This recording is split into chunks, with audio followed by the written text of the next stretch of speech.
1987년 있었던 6월 민주항쟁의 역사를 다룬 영화 1987이 관객 수 500만 명의 돌파를 앞두며 흥행세를 이어가고 있습니다. 영화 속에서 독재 정권에 맞서 민주화 운동을 도왔던 종교계의 활동이 부각되면서 더욱 눈길을 끌고 있는데요.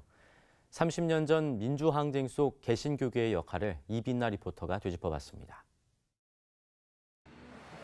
1987년 박종철 고문치사 사건부터 6월 민주항쟁까지 각자의 자리에서 진실을 밝히려는 사람들의 이야기를 다룬 영화 1987이 연일 흥행을 이어가고 있습니다. 비록 영화에선 개신교계의 역할이 많이 다뤄지지 않았지만 당시 민주항쟁을 이끈 데에는 교회의 노력이 컸습니다.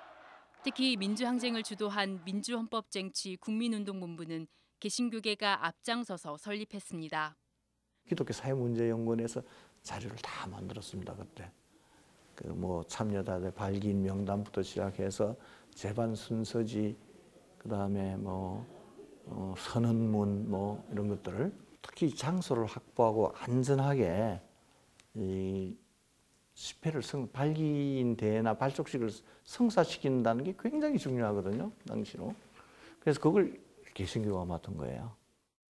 당시 국본 조직 실무를 담당했던 황인성 민주평통 사무처장은 국본 발족 장소 후보들을 정탐했던 1987년 5월 27일 아침을 아직도 생생히 기억하고 있습니다.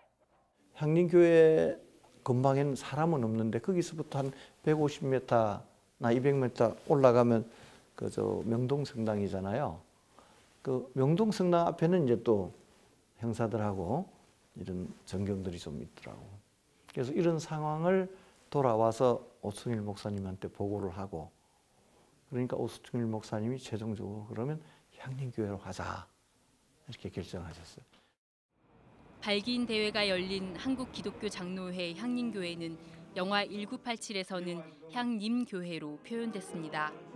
민주주의에 대한 신념이 강했던 고 홍근수 목사를 비롯한 향림교회 교인들은 민주화 운동에 적극 동참하며 거리의 열사들을 도왔습니다. 특히 명동성당 앞에서 체류탄 엄청나게 터지면 들어와서 씻을 때가 이제 대표적으로 향림교회 가면 다 이제 그런 걸 씻을 수도 있고, 향림교회는 어떤 성역화되어 있는 적이라서 사람들이 가다 수배 중이나 이렇게 하면은 급히 피신할 때도 하기도 하고. 당시 교회 주보와 소식지에도 민주화 운동의 역사가 고스란히 남아 있습니다.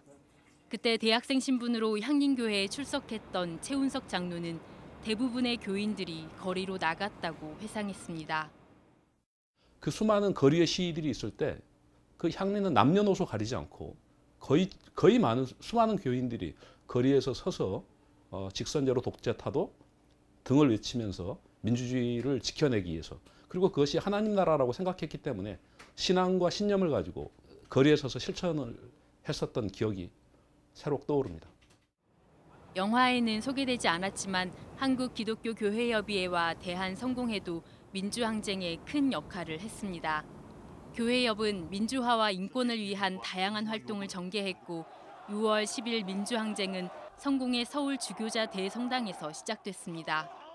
이런 1987년에 범국민적인 투쟁에 함께 했을 뿐만 아니라 개신교가 또 그 투쟁에 있게끔 이렇게 디딤돌 역할을 했다라고 하는 건 어쨌든 기독교의 신앙을 좀 바르게 실천한 결과이기도 하고, 예언자적인 그런 실천으로 인해서 개신교에 대한 이미지도 굉장히 좋았어요. 그랬는데 요새도 그런지는 잘 모르겠습니다. 민주주의에 대한 열망으로 불의에 맞서 정의와 양심의 소리를 외쳤던 30년 전 한국교회가 그 이후의 발자취를 되돌아보게 합니다. CBS 뉴스 이빈나입니다.